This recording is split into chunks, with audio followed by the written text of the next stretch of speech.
Olá, querida aluna, eu sou a Luciana Peixoto, professora de processo penal, delegada de polícia, e hoje na aula nós vamos falar sobre ação penal privada. Primeiro eu vou deixar meu Instagram, que é a forma de comunicação com você que está em casa estudando, sozinho, que às vezes tem alguma dúvida, ou que quer conversar também sobre carreira, sobre dia a dia de estudo ou dia a dia profissional. Então vou deixar aí para vocês meu Instagram, @LuPeixoto. PS.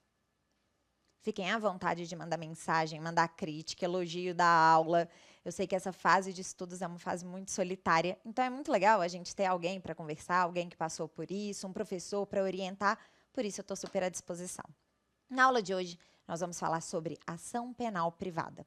O primeiro ponto que eu quero que vocês tenham em mente é que a ação penal, a gente está falando do processo criminal, a gente está falando da fase processual. Então, é preciso que tenha aquela fase processual para que lá no final tenha uma sentença e aí sim a aplicação de uma pena para uma pessoa que cometeu uma infração penal. A ação penal, ela se divide em pública, que é a regra, ou a ação penal privada. É importante que você tenha em mente qual que é o interesse principal. O nome já ajuda para a gente não ter que ficar decorando um monte de coisa na hora da prova, né, gente? Ação penal pública, o interesse maior, quem mais quer que reprima aquele crime e que tenha uma responsabilização é o Estado, é a sociedade. Por isso ela é chamada de ação penal pública. Quando a gente fala de ação penal privada, o interesse principal é o privado. Porque em alguns crimes entra na esfera íntima, na esfera particular do indivíduo. Então, é preciso que ele tenha interesse na responsabilização, no processo criminal. Porque senão, às vezes, a gente até está entrando, a gente está atingindo ele novamente, se fosse obrigado a prosseguir. Então, a regra é que a ação penal ela é pública e a exceção é que ela é privada. Então, vamos lá no nosso material. A ação penal privada ela é exceção. Então, ela tem que estar expressa na lei. Quando vocês estiverem lendo lá o Código Penal, vendo os tipos, os crimes, quando vocês baterem o olho e tiver escrito só se procede mediante queixa, está falando que a ação penal é privada. Se não tem nada escrito, é a regra. A ação penal é pública incondicionada. Quem pratica um crime vai ter aí a responsabilização, vai ter o processo. Essa é a regra. Então, a exceção ela é expressa e tem que estar prevista na lei, que é o caso da ação penal privada. Nesse caso, o interesse privado ele prevalece sobre o público. Isso é importante quando a gente vai vendo as características. Porque se o principal interesse é o público, se eu, Luciana, que sou a vítima, não quero que dê prosseguimento, não vai ter o prosseguimento. Então, aqui a gente tem que colocar na balança. Quando a gente fala ação penal privada, o interesse principal é do particular, é da vítima, tá? Nesse caso, a vítima, ela passa a ter o direito de agir, ela passa a ter o direito de ação em nome do Estado. Atualmente, a gente vive um período, né? Período longo, mas assim, o nosso sistema normativo é um sistema que o poder de punir, o ius puniendi, ele está na mão do Estado. A gente não tem uma possibilidade de vingança privada, de atuação da vítima para punir alguém que praticou algo contra ele. Quem tem o direito de punir, de investigar, de processar é o Estado. Nesses casos, como está entrando na esfera íntima do indivíduo, é conferido a ele pela lei o direito de agir em nome do Estado. Então, aqui a vítima que vai entrar com essa ação, ela vai ser o querelante, que vai oferecer a queixa-crime, vai estar acompanhada de advogado, mas aqui é a possibilidade da vítima agir. Por quê? O principal interesse é o interesse privado, é o interesse particular. Então, nesse caso, a vítima ela substitui o Ministério Público, que é o órgão do Estado responsável por acusar. Então, a vítima ela passa a acusar em nome do Estado. Por isso, a gente fala que ela é um legitimado extraordinário, é um substituto processual. A ação penal, então, privada, ela vai ser oferecida por meio de queixa-crime. Lembrem, está escrito expresso lá na lei e no Código Penal. Só se procede mediante queixa.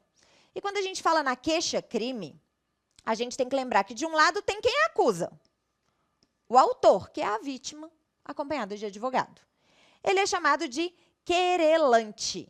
E do outro lado a gente tem o réu, quem praticou o crime, a infração penal, que é chamado de querelado. E o juizão vai ficar lá em cima, analisando os elementos de materialidade, indícios de autoria, para lá no final julgar de forma imparcial. Então, diferente da ação penal pública, que é oferecida pelo Ministério Público e que chama denúncia, na ação penal privada a gente tem a queixa-crime, que é oferecida, quem acusa é a vítima, né, o querelante, com um advogado, e do outro lado, quem está sendo acusado, quem precisa se defender, é o réu, o querelado, que é a pessoa que praticou a infração penal.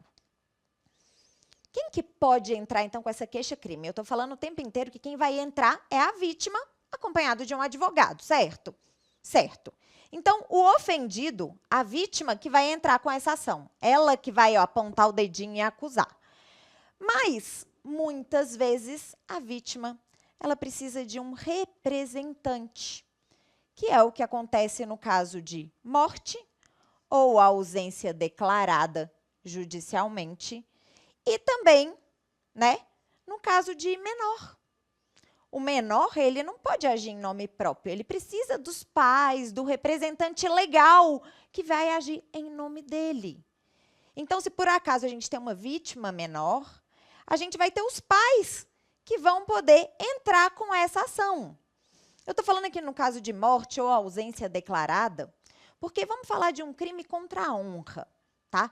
Imagina que estão falando de um crime contra a honra que, em regra, são crimes que entram na esfera íntima, privada, e por isso são de ação penal privada, conforme está previsto lá no Código Penal, como, por exemplo, o artigo 140. Então, teve um crime de injúria contra uma pessoa, e essa pessoa está morta. Ou então, ela morreu, tá? Teve o crime e ela morreu antes de começar a ação. Quem que vai poder defender esse direito dela? Quem que vai poder defender o direito da honra dela? O cônjuge, o ascendente, o descendente ou o irmão. Então, existe um grupo de pessoas que a gente chama de CAD, cônjuge, ascendente, descendente, irmão, que podem representar e atuar em nome daquele ofendido. No caso de ausência declarada também, eu vou dar um exemplo para vocês que eu peguei bem recente, assim. Teve um caso de tribunal do crime e não encontraram corpo, né? A pessoa simplesmente desapareceu. E a família foi lá e fez um boletim de ocorrência. Então, fez um boletim de ocorrência falando que fulano desapareceu, que tomou conhecimento, que foi levado para um julgamento do tribunal do crime, ele estava diretamente relacionado aí a crime. E aí, depois, ele foi decretado ausente judicialmente. Então, tem uma decisão de ausência. E aí, uma pessoa vai lá e pratica um crime contra a honra, falando mal dessa pessoa. A família, então, o cônjuge, o ascendente, o descendente e o irmão podem entrar em nome dela.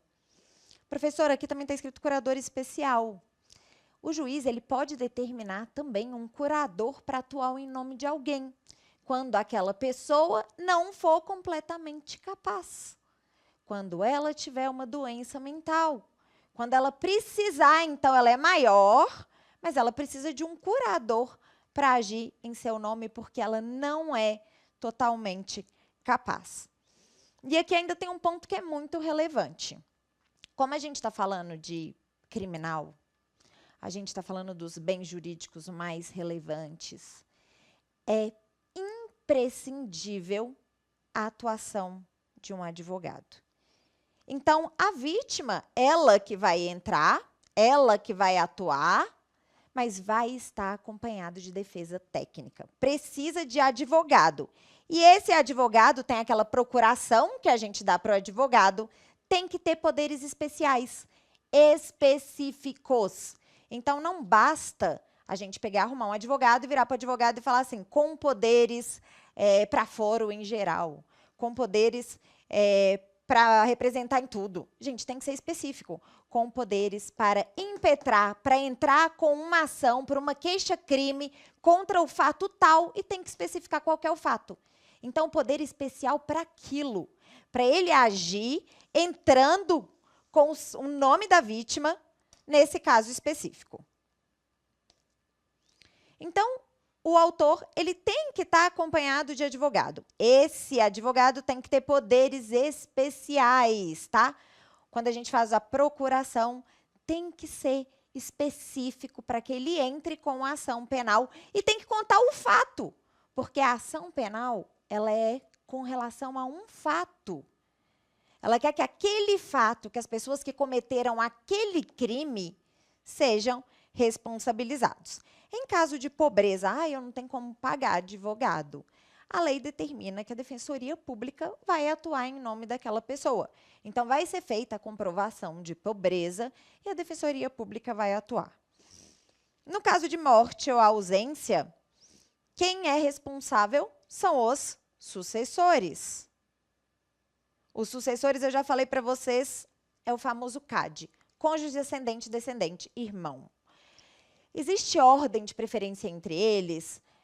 Como que funciona isso, professora? Durante o prazo decadencial de 6 meses para entrar com aquela ação, qualquer um que quiser entrar com a ação pode entrar. Então, todos eles são legitimados e, por isso, eles são legitimados concorrentes. Qualquer um pode entrar com a ação. Agora, se mais de um quiser entrar, tem 2, 3 que querem entrar, aí a gente tem uma ordem de preferência. Lembrem sempre do CAD. Primeiro, cônjuge. Segundo, ascendente. Depois, descendente. Por último, irmão. Então, se mais de um resolver agir, aí a gente tem uma ordem de preferência. Senão, eles são legitimados concorrentes e qualquer um pode agir em nome da vítima, do ofendido que foi morto ou declarado ausente. Vítima menor de 18 anos, quem que vai oferecer? Seu pai, ou sua mãe, ou seu representante legal, que também pode ser um tutor, né? Um curador. Então, quem for representante legal da vítima que vai atuar. Emancipação. Emancipação é a possibilidade de um menor de 18 anos ele ser emancipado e ele passar a ter capacidade civil para atos da vida civil. Então, a doutrina majoritária entende que emancipação produz efeitos na vida civil e não na esfera criminal. Então, a vítima ela só vai poder atuar sozinha a partir do momento que ela fizer 18 anos. Enquanto não tem 18 anos, é preciso que tenha um representante legal atuando em nome dela. Curador especial. Esse curador especial, ele é excepcional e o juiz, a depender do caso, pode nomear um curador especial para ser um representante, para atuar em nome de alguém. Esse curador especial, ele vai atuar quando não tiver representante legal para menor, ou então quando tiver colisão de interesses entre o representante legal e a vítima, o querelado, ou a pessoa não tem capacidade mental de discernimento e precisa da atuação de um curador. No caso de pessoas jurídicas vítimas, imagina aí que alguém cometa crime contra uma empresa. E aí, quem que vai agir? Quem que vai entrar com essa ação? Nesse caso, vai ser a pessoa designada no contrato social ou no estatuto. E se for silente, se não tiver nada previsto no estatuto como representante, vai ser diretor ou sócios gerentes. Princípio da oportunidade e conveniência. Esse é um princípio muito importante para vocês entenderem quando a gente está falando de ação penal privada. Eu falei que a ação penal privada, ela entra na esfera do indivíduo, tá? Então, eu vou usar de exemplo aqui um crime de injúria. Alguém me xingou, falou mal de mim, fez fofoca, né? Foi lá e ficou me xingando. Hoje é muito comum esses crimes contra a honra, principalmente nas redes sociais, né? Então, foi lá alguém, entrou no meu Instagram e começou a me proferir diversos xingamentos, ataques ali, que é um crime contra a honra. Eu sou a principal interessada, que sou a vítima, que fui a principal atingida nesse caso. E eu que vou ter que mover uma ação de uma queixa-crime, uma ação penal privada. Mas aqui, sabe o que eu vou analisar? Eu tenho que analisar várias coisas. Eu estou disposta a entrar com essa ação? Eu quero que dê prosseguimento? Ou eu quero deixar isso de lado? Ah, não, eu quero responsabilizar alguém. Eu vou arrumar um advogado, eu vou contratar, eu vou pagar a ação, eu vou dar prosseguimento. Então, é importante que você saiba que, como a gente está falando da esfera privada, a gente está falando de uma ação penal privada, aqui existe o princípio da oportunidade. Quando a gente fala de ação penal pública, a gente está falando de um roubo, de um homicídio, é obrigatória a atuação do Ministério Público. É obrigatória que, se já tiver os elementos, ele ofereça a denúncia. Aqui não.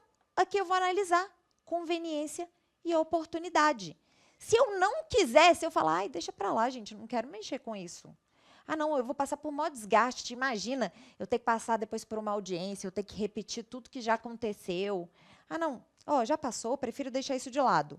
Então, aqui existe uma análise de oportunidade e conveniência da ação penal. Tem a discricionariedade do ofendido para ele escolher se vai atuar ou não. E exatamente com base nessa discricionariedade, surgem dois institutos que vocês precisam saber. Renúncia e perdão, tá? Então, aqui o que rege não é o princípio da obrigatoriedade, é o princípio da oportunidade e da conveniência. Quando a gente está falando de renúncia, é totalmente diferente de perdão. Renunciar quer dizer, eu estou abrindo mão. Eu estou abrindo mão do meu direito. Eu não quero fazer, tá? Então, esse é um momento pré-processual. Eu não quero entrar com o processo, eu estou realmente abrindo mão, não quero mexer com isso, tá? Esse é um ato unilateral.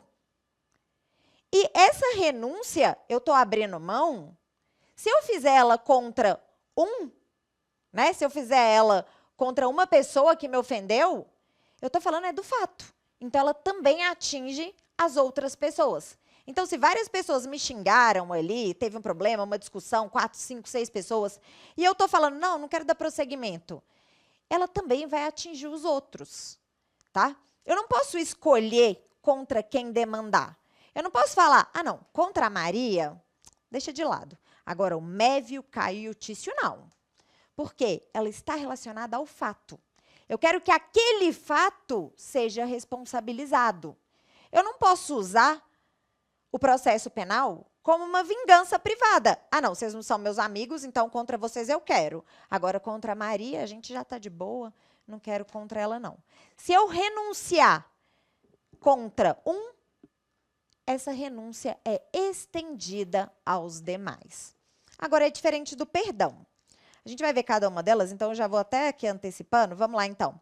A renúncia é um ato unilateral. Ela pode ser expressa ou tácita. E ela pode ser feita no próprio processo, né? Ali na própria investigação, por expresso, não quero dar prosseguimento. Ou então ela pode ser tácita. O comportamento demonstra que eu não vou querer dar prosseguimento. Não, acabou a briga, eu já chamei todo mundo para minha casa, tá tudo resolvido, tá? Eu não quero que dê prosseguimento. Mostrei para eles, não, vocês estão desculpados, eu super entendi seu lado, pode ficar tranquilo que eu não vou fazer nada. Então, essa renúncia tácita, que é o comportamento contrário a quem quer processar, ela também é válida e pode ser feita por todos os meios de prova. O que eu quero que vocês lembrem é renúncia é antes de iniciar. Você está abrindo mão daquele direito de processar alguém, tá? A exteriorização da vontade de renunciar, então, pode ser expressa por escrito. Não quero, não desejo dar prosseguimento. Eu vou na delegacia e falo, olha, eu quero fazer um boletim de ocorrência, mas só para ficar registrado, para não acontecer de novo. Mas eu não quero dar prosseguimento. Então, já está lá, renunciando expressamente. Além da vítima poder fazer isso, tem alguém que pode? Claro, o procurador. Para quem eu dei uma procuração para agir em meu nome. Só que essa procuração tem que ter poderes especiais. E os poderes especiais devem ser para também renunciar. Tem que estar específico lá que tem poderes para renunciar. Tá? Não pode ser poderes do foro em geral, né? Que às vezes tem lá, a gente preenche uma procuração para um advogado com poderes de foro em geral. Com poderes para atuar em nome. Tem que estar específico, tá? Então, precisa do poder específico. Renúncia tácita é quando o comportamento é contrário de quem quer processar, de quem quer entrar com a ação. Que foi o exemplo que eu dei, né? Passou, acabou a briga, eu chamei todo mundo lá para casa. Gente, vamos lá, deixa isso para lá, tá tudo resolvido. Eu tenho 6 meses para entrar com uma queixa-crime contra eles.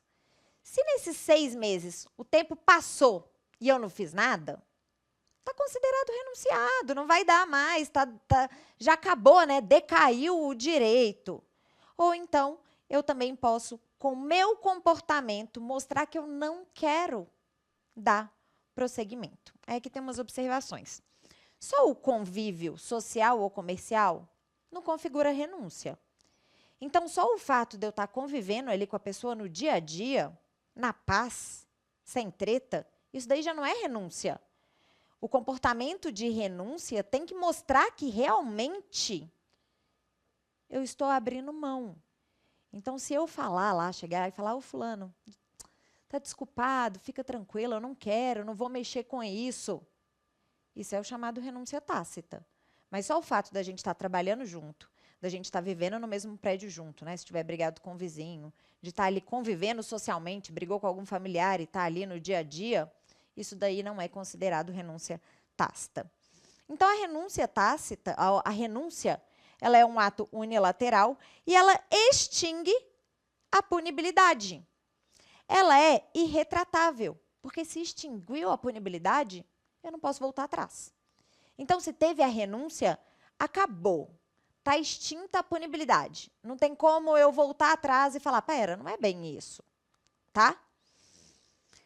Se a gente renuncia o direito contra uma pessoa, como eu falei para vocês, está relacionada ao fato, pelo princípio da indivisibilidade, vai atingir todos os outros. Então, a renúncia se estende a todos, tá? Com base aí no princípio da indivisibilidade da ação penal privada.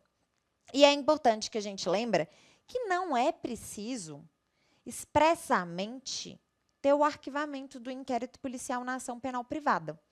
Porque eu, Luciana, tenho um inquérito, estou fazendo uma investigação. Chegou lá no final da investigação, a gente tem o autor, a gente tem os elementos, e quem vai oferecer a queixa-crime é a vítima com um advogado com poderes especiais.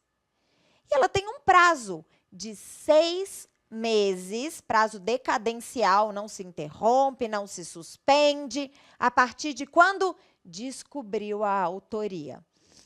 Descobriu a autoria 6 meses para poder entrar com a queixa-crime. Se não entrou com a queixa-crime, passou 6 meses, prazo escoou, acabou. O inquérito automaticamente vai ser arquivado. Então, não precisa ter pedido expresso de arquivamento para o inquérito, porque acabou o prazo, está extinta a punibilidade e ele vai ser arquivado. Automaticamente arquivado, né, pelo fim do prazo. Agora, vamos falar do perdão. Eu falei para vocês que a renúncia é eu abrir mão.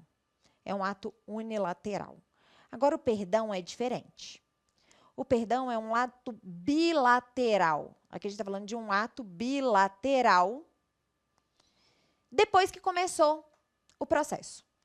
Então, eu fui lá, ofereci a queixa-crime, começou o processo, mas eu não quero dar prosseguimento. Eu não quero que dê andamento. Então, eu abro mão. Quando eu abro mão, o processo já começou. Então, eu não posso só renunciar e tá tudo certo. Porque, às vezes, a outra parte, ela quer que chega lá no final, ela mostra que ela é inocente. Às vezes, ela quer que lá no final seja absolvida. Às vezes, ela quer que seja absolvida até porque ela quer entrar com uma indenização contra você. Então, o perdão ocorre quando já começou a fase processual e aí é um ato bilateral. Então, vamos lá, vamos para as coisas práticas para vocês ficarem com tudo na cabeça.